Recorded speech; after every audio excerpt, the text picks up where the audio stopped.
Welcome back, viewers. You are still tuned into Prime Live. Israel's parliament has approved a bill to ban the establishment of foreign embassies on Palestinian territory, including East Jerusalem. The moves come from a week after European states, including Spain, Ireland, Norway, as well as Slovenia, have all recognized Palestine as a state. I'm joined now by Executive Director of the Afro-Middle East Centre, Naeem Jeenah. Assalamu alaikum and welcome to INX Prime. Wa alaikum salam wa rahmatullah. Thank you for your time and for joining us this evening. It's always great to have an opportunity to have this conversation with you. May I start our conversation today by just getting your thoughts on Israel's decision in this regard? Well, I think that it's a response really to the number of countries, as you said, that are now recognizing a Palestinian state. And so this is a kind of reprisal for that. And suggesting to other countries that countries that have done it and other countries that might be thinking of it, that in fact, that recognition of Palestine as a state will harm their relations or their services to the relations with the services to the Palestinians. So they shouldn't do it. That, in essence, is it. I mean, there's also the issue that they are afraid, and I think this is a legitimate fear, that if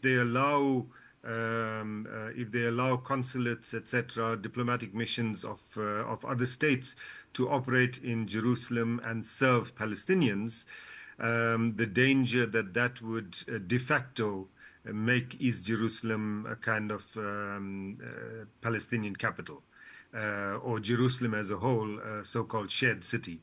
So that's the kind of fear. I don't think that it's completely unexpected, but yeah. Absolutely. From a stance of occupation, it will, of course, take away a lot of their power if Palestine has the ability and the sovereignty to be able to have its own embassies and its own foreign affairs and relations with other countries. Now, to talk a bit more about this bill, the bill has been sponsored by the Likud party, which is known for its radical outlook. Is peace in Palestine ever possible with this current right-wing government that is led by Netanyahu? The government is not really relevant. Peace in Palestine is not possible as long as there is occupation and colonialism that continues. Whether it's this extreme right-wing government, the most right-wing and most racist government Israel's ever had, or whether it's a Labour government, is really not relevant. It doesn't make any difference.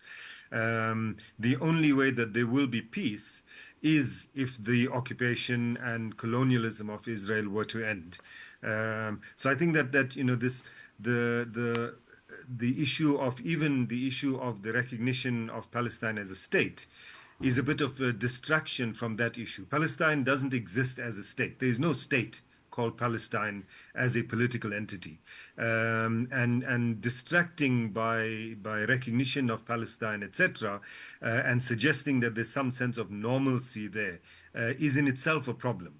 The target must be ending the occupation, ending Israel's colonialism, and that's the way to achieve peace, not little things about whether there's going to be an embassy or not, or whether a so-called state of Palestine has a seat at the United Nations.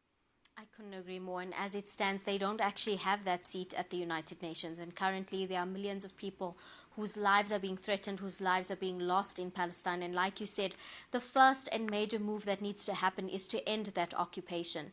And regarding, all these states coming on board and saying that they are recognizing Palestine as a state, the move by all these European countries to recognize Palestine as a state has come rather late. But it has also been, something that has made a huge impact in the world and in the international community as well. But although late, it has been very welcomed by Palestinian people as well and by Palestinians. In your opinion, what is the significance of all these countries around the world deciding to say that we recognize Palestine as a state? Is it effective or not at all?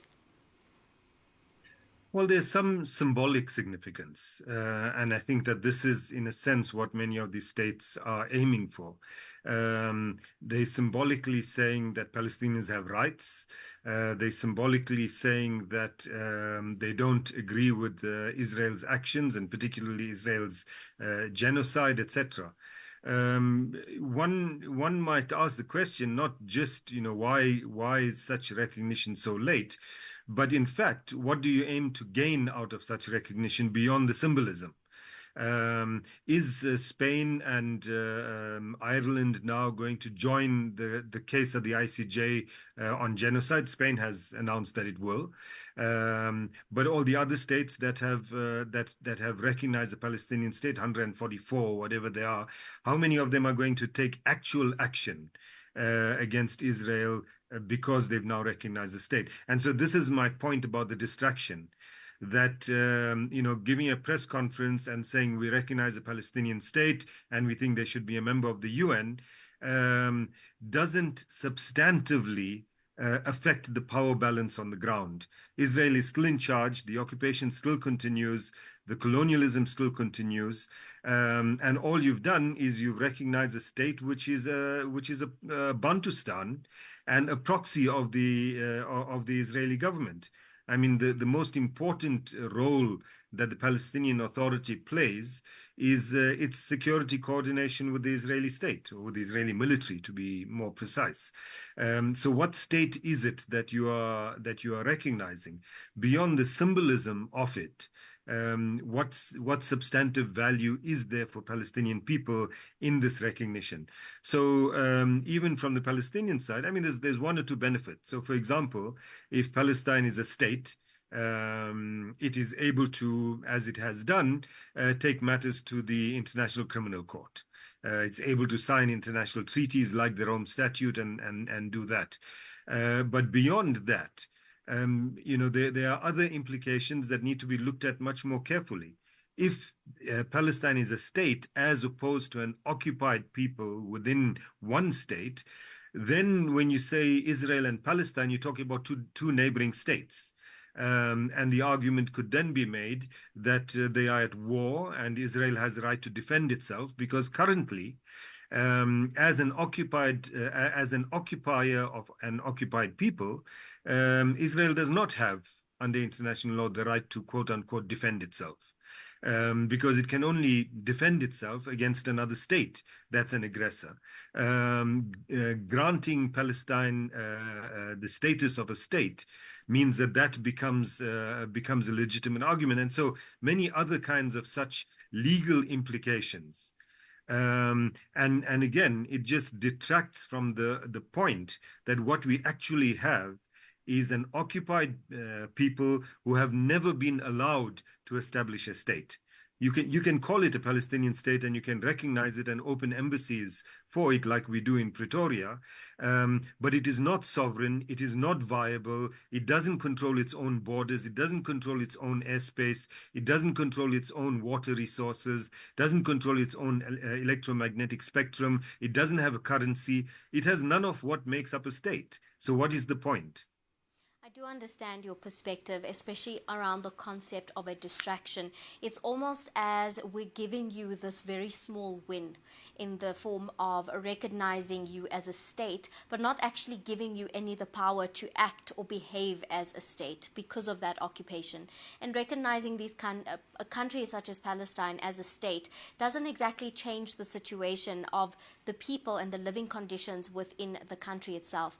Now, do you believe that Israel's actions continue to isolate it on the international stage? I mean, at this point, with the amount of information that we are seeing flooded on social media platforms about what is actually going on in Palestine, the occupation, the ICJ, all the media attention that has been around all these different efforts to amplify Palestinian voices, as well as the occupation and the genocide that is taking place in Palestine, do you really think that the world is definitely opening up its eyes, and it's what is going on and the information that is being shared is only isolating Israel further on the international stage?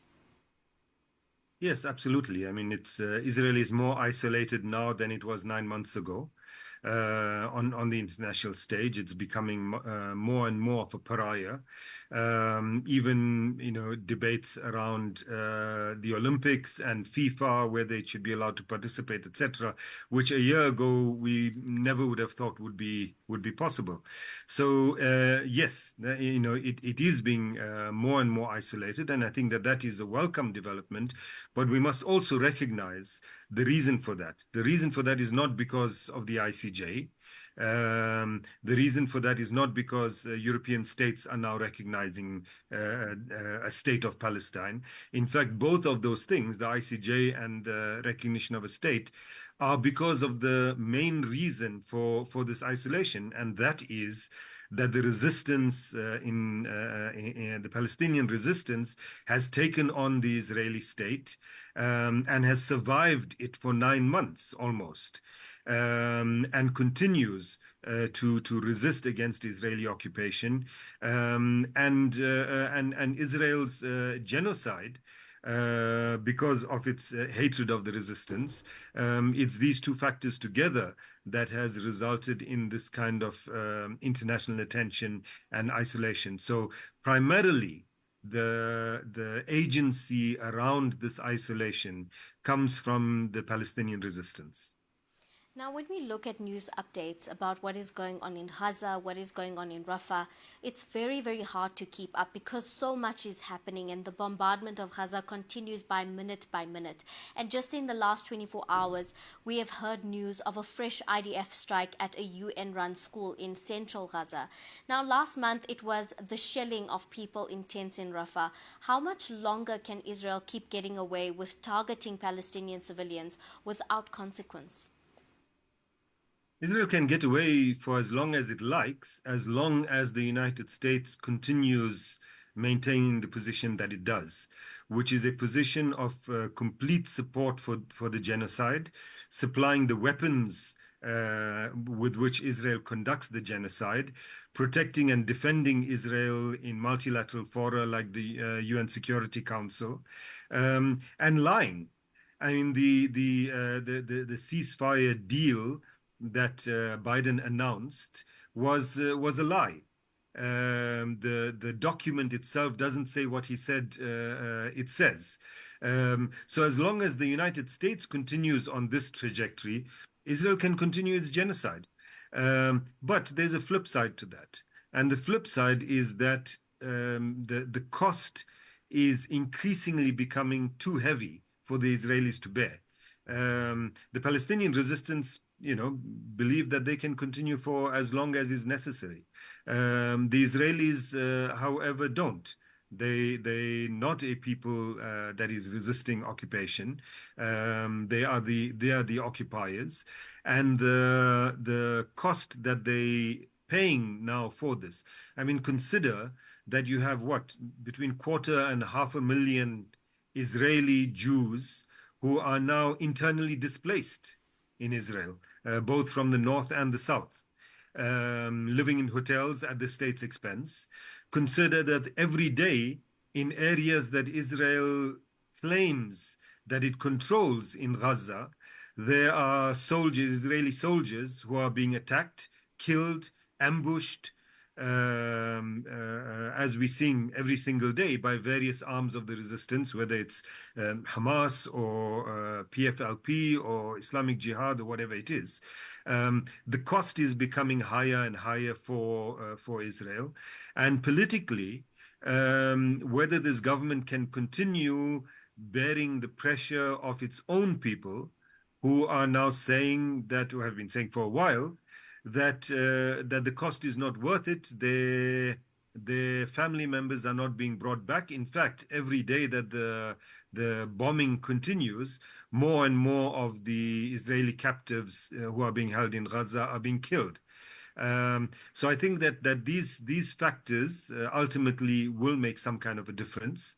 But the main issue is that the United States, with its imperialist agenda, continues to support what is clearly a genocide, what the Americans know is a genocide, and not just support it in the way that European states are recognizing a Palestinian state, supported, with tens of billions of dollars worth of military aid with American weapons.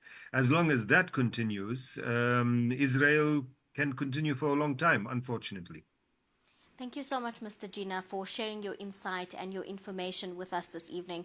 I personally have learned a lot from our conversation today. Just thinking about it, we see these headlines about all these new countries that are joining the list of countries who recognize Palestine, and there is a glimmer of hope and excitement that we have, not understanding that it is a minor step in the right direction, and that ultimately the bigger decision and the bigger decision needs to be made in terms of carrying out that ceasefire and inevitably removing the occupation of Palestine by Israel. But we thank you so much, Mr. Jeenah, for joining us this evening and for sharing your insight and for sharing your time with us. Assalamu alaikum. Wa alaikum assalam. Viewers at home, that was Mr. Jeenah. I certainly learned a lot from this conversation today in terms of not being too excited when I actually see those headlines saying that so and so country has now joined the list of countries who are actually recognizing Palestine as a state. It is a small glimmer of hope, but like Mr. Jeenah said, it is a huge direction from the bigger problem, which is the occupation itself.